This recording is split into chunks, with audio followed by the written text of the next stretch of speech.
तब तक कुछ न कुछ कर्म करना पड़ेगा। कर्म किए बगैर रह नहीं सकते। महापुरुषों ने कर्म को बहुत तरह से समझाया है। सद्गुरु महाराज महर्षि में ही परमहंस जी महाराज कहने कृपा की है। इस संसार में रहने वाला मनुष्य दो प्रकार के कर्मों को करते हैं, विधि कर्म और निषिद्ध कर्म। अब आप कहेंगे विधि कर्म क्या है, निषिद्ध कर्म क्या है? सभी लोग दक्षित होकर के सुनिए। सद्गुरु महाराज जी ने कहने कृपा की, महापुरुषों ने शास्त्र के माध्यम से जितने सत्कर्मों का वर्णन किया है और हरि भजन का वर्णन किया है, ये सारे सत्कर्म हरि भजन विधि कर्म है। विधि कर्म का मतलब होता है करने योग्य कर्म। करने योग्य कर्म क्या है? शुभ कर्म है, परमात्मा भजन है, ये विधि कर्म है। इसको करना चाहिए। विधि कर्म करने वाला जीवात्मा इस लोक में तो सुख से रहता ही है, परलोक में भी सुख से रहता है। और एक दिन ऐसा होता है वो जन्म मरण के चक्र से छूट जाता है।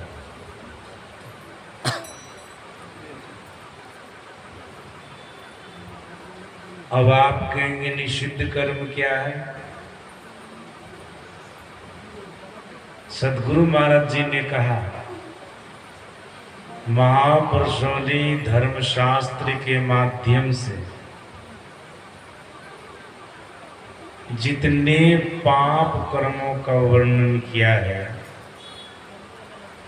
निकृष्ट कर्मों का वर्णन किया है, ये सारे पाप कर्म निकृष्ट कर्म, निषिद्ध कर्म है, मतलब नहीं करने योग्य कर्म है। इन कर्मों को नहीं करना चाहिए। महापुरुष कहते हैं, शास्त्र कहता है, जो निषिद्ध कर्मों को करने वाला जीव होता है वो इस लोक में भी दुख पाता है, परलोक में भी दुख पाता है और जन्म मरण के चक्र में पड़ा रहता है। और हम लोगों के सद्गुरु महाराज जी ने विधि कर्म को और निषिद्ध कर्म को समझाया है। सज्जनों, पहले मैं आप लोगों को विधि कर्म पर बोलकर कुछ सुनाऊंगा, फिर बाद में निषिद्ध कर्म पर भी कुछ बोल करके सुनाऊंगा। आप सभी लोग ध्यान से सुनते रहिए। हम लोगों के सद्गुरु महाराज जी धर्म ग्रंथ के माध्यम से महापुरुषों ने जितने विधि कर्मों का वर्णन किया, शुभ कर्म हरि भजन, उसको समेट कर 5 भागों में विभक्त किया है। सद्गुरु महाराज जी ने कहा, अगर 5 विधि कर्मों को कोई कर ले तो शास्त्र के माध्यम से महापुरुषों ने जितने सत्कर्मों का वर्णन किया और हरि भजन का वर्णन किया, वे सारे सत्कर्म हो जाएंगे और हरि भजन भी हो जाएगा।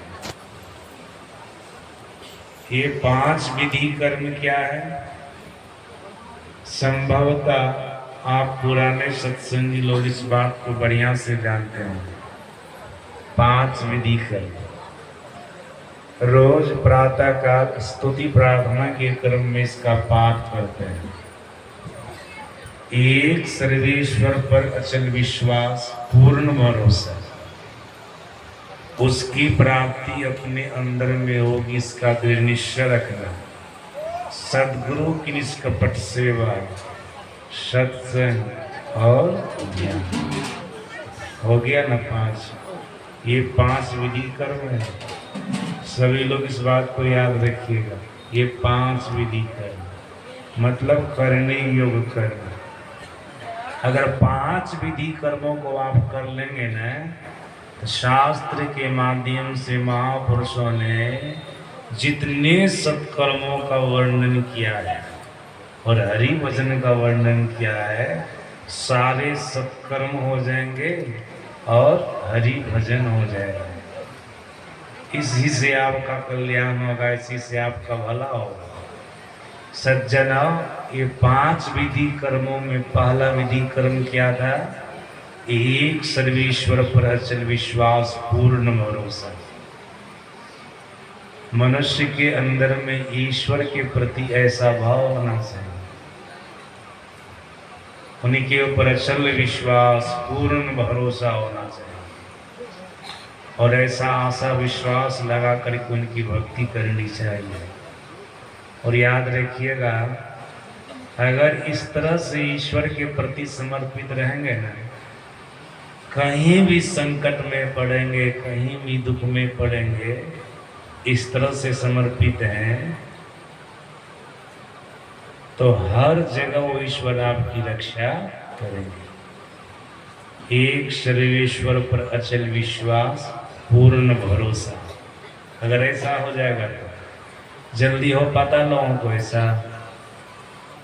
हमको लगता है संसार में कुछ ही आदमी हैं जो ईश्वर परमात्मा पर पूर्ण भरोसा रखता है, अचल विश्वास रखता है। नहीं तो इधर हम लोग के यहाँ जो 33 करोड़ देवी देवता है ना, उस पर सब कुछ आशा विश्वास रखता है, उसी पर भरोसा रखता है। सज्जनों कुछ नहीं जानते हैं, ज्ञान नहीं है, नॉलेज नहीं है, तो वो भी सही है। कम से कम आप नास्तिक तो नहीं न बने हुए हैं।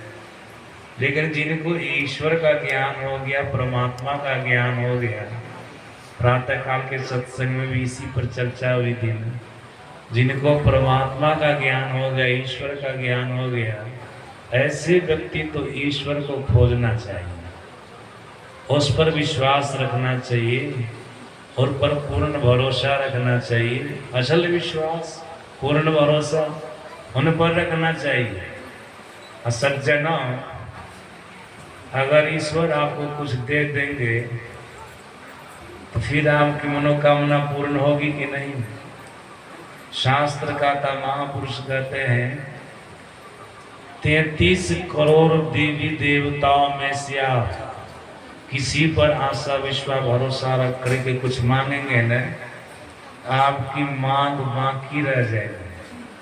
लेकिन ईश्वर परमात्मा पर अचल विश्वास रख करके, पूर्ण भरोसा रख करके उनसे कुछ मांग लेंगे न, तो आपके अंदर में मांग बाकी नहीं रहेगी।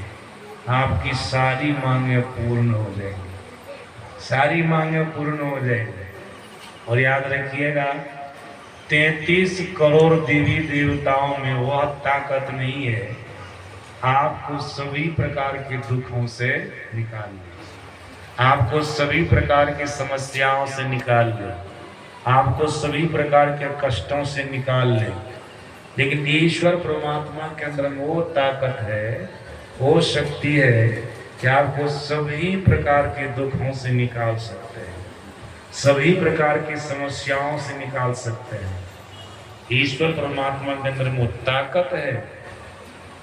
इसलिए शास्त्र कहता, महापुरुष कहते हैं, मनुष्य को ईश्वर पर अचल विश्वास रखना चाहिए। पूर्ण भरोसा रखना चाहिए। मैं प्रातः काल